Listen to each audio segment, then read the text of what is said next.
नमस्कार शेतकरी मित्रांनो, स्वागत आहे तुमच्या माझ्या नवीन व्हिडिओ.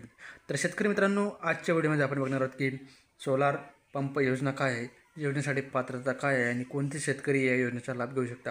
तर मित्रांनो, तुम्ही जर चॅनलला नवीन असेल तर चॅनलला सबस्क्राईब करा आणि बेल आयकॉन जरूर दाबा. असेच नवीन व्हिडिओ आपण चॅनलच्या माध्यमातून तुम्हापर्यंत पोहोचण्याचा प्रयत्न करत असतो. मित्रांनो, काही योजना असतात त्या पहिल्या येण्यास पहिल्या प्राधान्य. आमची एकच इच्छा आहे की आपल्या भागातील सर्व शेतकऱ्यांना या योजनेचा लाभ व्हावा. चला तर मित्रांनो, पाहूया व्हिडिओमध्ये. तर मित्रांनो, राज्यातील अनेक शेतकरी वीज टंचाईमुळे शेती सिंचनासाठी अडचणीत आहेत. अशा शेतकऱ्यांसाठी महाराष्ट्र शासनाने मागील 13 सौर कृषी पंप योजना ही सुरू केलेली आहे. मित्रांनो, या योजनेअंतर्गत शेतकऱ्यांना सौर ऊर्जेवर चालणारे पंप अत्यल्प दरात उपलब्ध करून दिले जातात. या पंपांचा वापर करून शेतकरी दिवसा सिंचन करू शकतात आणि त्यांना वीज बिल तसेच लोड शेडिंगचा कुठलाही त्रास होणार नाही. या उद्देशाने गव्हर्नमेंटने ही योजना चालू केलेली आहे. तर या योजनेची वैशिष्ट्य बघा. योजनेअंतर्गत 3 HP ते 7 HP पर्यंत पंप आपल्याला पुरवले जातात. पंपाची क्षमता शेतकऱ्यांच्या जमिनी क्षेत्रावर आधारित असते. या योजनेत वीज बिल लागत नाही आणि दिवसा सातत्याने वीज पुरवठा मिळतो. शेतकऱ्यांना 5 वर्षासाठी मोफत दुरुस्ती आणि विमा संरक्षण दिले जाते. अनुसूचित जाती जमाती शेतकऱ्यांना 5% खर्च करावा लागतो. त्यानंतर बघा, इतर शेतकऱ्यांसाठी हा हिस्सा फक्त 10% आहे. उर्वरित खर्च शासनाकडून अनुदान स्वरूपात दिला जातो. पात्रता व निकष बघा. या योजनेचा लाभ घेण्यासाठी शेतकऱ्याकडे विहीर व बोरवेल असली पाहिजे किंवा 12 पाण्याचा कुठला तरी एक स्रोत असला पाहिजे. त्यानंतर जलसंधारण प्रकल्पातील पाणी उचलणाऱ्या शेतकऱ्यांना या योजनेतून पंपातून लाभ मिळणार नाही.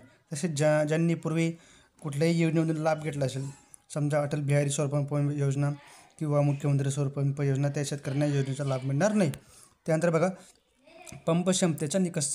त्यासाठी आपल्याला किती क्षेत्रासाठी कोणता पंप मिळणार आहे त्या ठिकाणी बघा.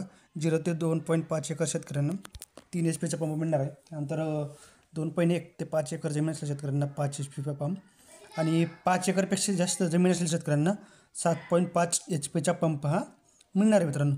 त्यानंतर बघा, कागदपत्रे. अर्ज करताना शेतकऱ्यांनी आधार कार्ड, 7/12 उतारा, त्यानंतर बँकेचे पासबुक, चेकची प्रत, त्यानंतर पासपोर्ट साईजचे फोटो, जात प्रमाणपत्र आणि इतर जमीन किंवा पाणी स्रोत असेल तर संमतीपत्र हे सुद्धा लागणार आहे. त्यानंतर या ठिकाणी बघा, अर्जाची स्थिती. अर्ज कसा करायचा. अर्ज बघा, आपल्याला लिंकवर अर्ज भरून आपल्याला आवश्यक कागदपत्रे अपलोड करावी आणि सबमिट केल्यानंतर एक संदर्भ आपल्याला नंबर मिळतो, म्हणजे आपला रजिस्ट्रेशन नंबर मिळतो, तो आपण सांभाळून ठेवायचे आहे. त्यानंतर अर्जाची तपासणी कुठं करायची बघा. अर्जाची तपासणी आपण mahadiscom.com या संकेतस्थळावर जाऊन ॲप्लिकेशन करंट स्टेटस या लिंकवर क्लिक करावे. अर्ज टाकून सर्च बटनवर क्लिक केल्यानंतर आपल्याला अर्जाची स्थिती मिळते. धन्यवाद. जय हिंद, जय महाराष्ट्र.